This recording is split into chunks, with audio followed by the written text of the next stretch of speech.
Yes, out of Zurich again. Here's the headline. Plastic bags feel integral to modern life, but they are relatively new additions we could live without. If it's your first time on my channel, do like, share, comment, and subscribe. Let me get down into the details. Plastic bags are so ambiguous, they're almost invisible. Rely on them to carry everything from routine grocery purchase to one-off drugstores, run to food delivery, and more. Unless you live somewhere where plastic bags are banned, like Hawaii, or taxed, such as in Washington, D.C., where both papers and plastic bag incur a 5-cent fee to help raise funds for environmental cleanup. It's easy to think of flimsy plastic bag, destined for the landfill, the worst, the ocean, and an extinction of our hand, a place of stuff wherever we must buy, or at any given moment, without any pre-planning or precaution for the environment. Our reliance on one-time use plastic bags, however, is relatively new. We have landed on the moon. The Beatles have recorded their last album and broken up. And Studio 54 was in full swing before plastic bags were introduced in America circa 1979. From there, it took 3 years for major grocery stores to catch up on the usefulness and cheapness of the invention. They weren't totally ambiguous until 1985, following a 1984 New York timepiece suggesting plastic bags are the kitsch, the urban alternative to paper bags, the bulky, ugly, practical object that have been invented over 100 years prior. Plastic bags, though a worldwide phenomenon, feeling quintessentially American. They allow a store a cheap, easy solution to keep their profit. Paper bags cost, on average, 5 times more than plastic ones, and offer space for free advertisement. The concept of marketing on a free disposal vessel to carry your purchase, however, dated back in the 1870s, when Massachusetts designer Margaret Knight revolutionized disposal packaging, creating a machine to produce flat bags that would unfold to have rectangular bottoms. As still seen in sandwich bags, grocery bags, a decade later, the bags was improved upon, marked, and yes, used as a way for shop to advertise their logo and names on the exterior. Why? Everything you know about recycling is probably wrong. The concept of a one-time use bag is consumerism at its best, or perhaps its worst. We can shop for whatever we want, wherever we want, whenever we want, without worrying about the logistic of purchase. Perhaps even boasting about where we spend our money based on the elite store's branding, especially in our e-commerce world, where the point of buying Gucci loafers on Fifth Avenue or a Louis Vuitton purse on Radio Drive, if you don't have a glossy disposal shopping bag to flaunt post-purchased. Whether plastic bags or paper, Americans do seemingly feel responsible for properly disposing of the free items known to cause environmental harm.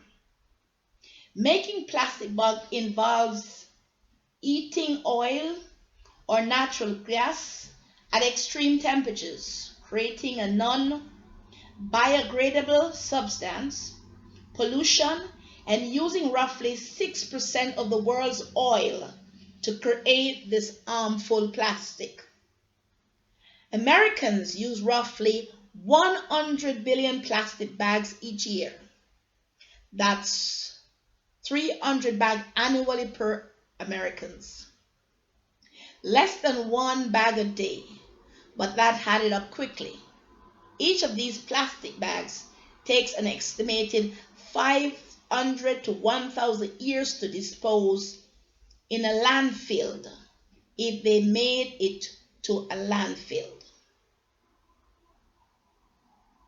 Of the trillions of plastic bags used worldwide each year, it's impossible to know how many were disposed of properly.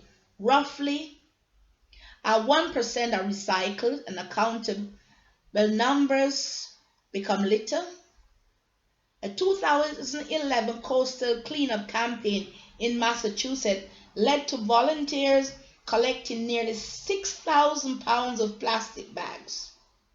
Disposal plastic bags like those are responsible for the death of marine wildlife, such as birds and turtles, which mistake plastic particles for food, and larger mammals, including whales and dolphins, which accidentally ingest the toxic plastic. The negative side of lightweight plastic bag is not new information.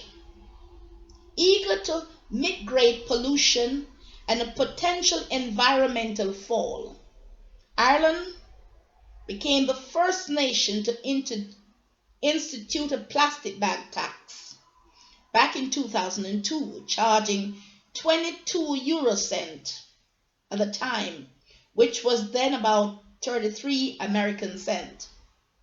For consumers who want a plastic bag use has dropped 95%. Worldwide bag tax and full-on ban are gaining streams with environmentalists. 125 countries currently have some type of limitation on plastic bag distribution. Single plastic bags are still complementary in most American states, though, and when more municipal and states push for legislation to regulate plastic, controversy generally ensures, but the price we paid for using them is much higher than the minor lifestyle tweak we can make to quit the toxic object for good. Some argue that tote bags, typically made from non-biodegradable materials or materials like cotton that require significant amount of processing, are just as bad for the environment if not reused to significant numbers of time.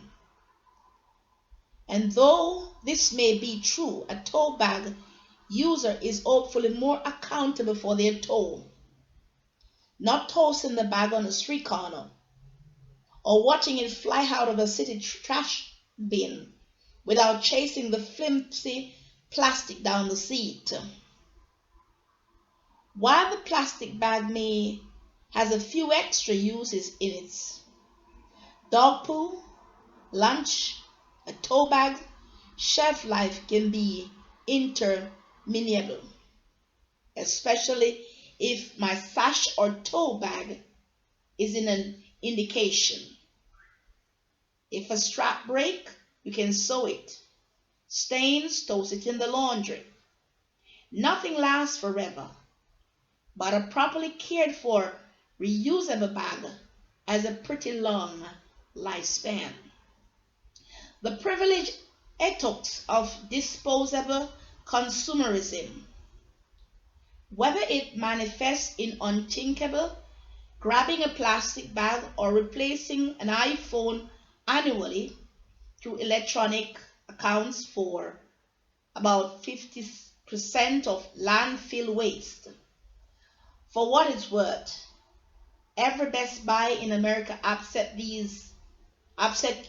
used electronic for recycling, or leasing a car, or driving the newest model every year needs to shift as we accept compatible for climate change and our mass carbon footprint. Plastic bags are far from necessary, ambiguous, and knowing what we do now, as opposed to in 1984, when they became so should encourage to evolve beyond relying on damaging disposal. We will share our environment. We all share one environment, one that has a grimmer projection of sustaining itself as humans continue to trash it. A plastic bag blown down the street of a small town in America can easily end up in the Atlantic or the Pacific Ocean, or across the globe in a whale's belly, beaching a gigantic mammal, disrupting an aquatic system as they existed for thousands of years, interrupting our food chain, source of water, and yes, an entire way of life.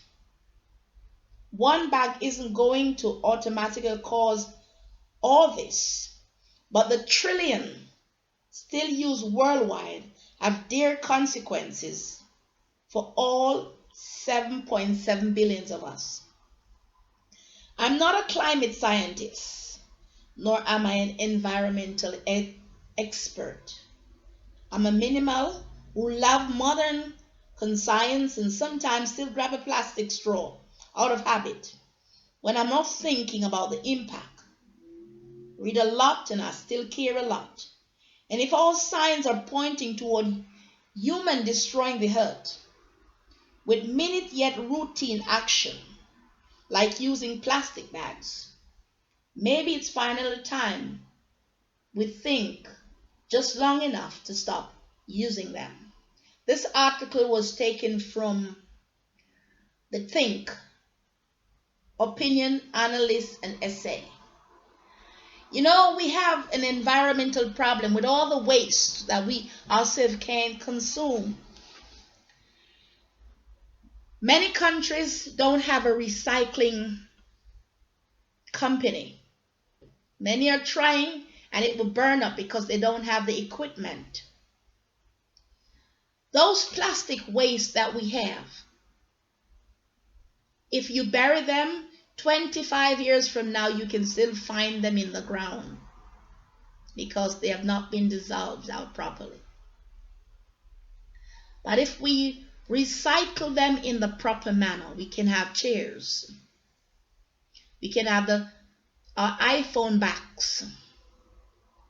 We can have, again, the plastic bottles to reused.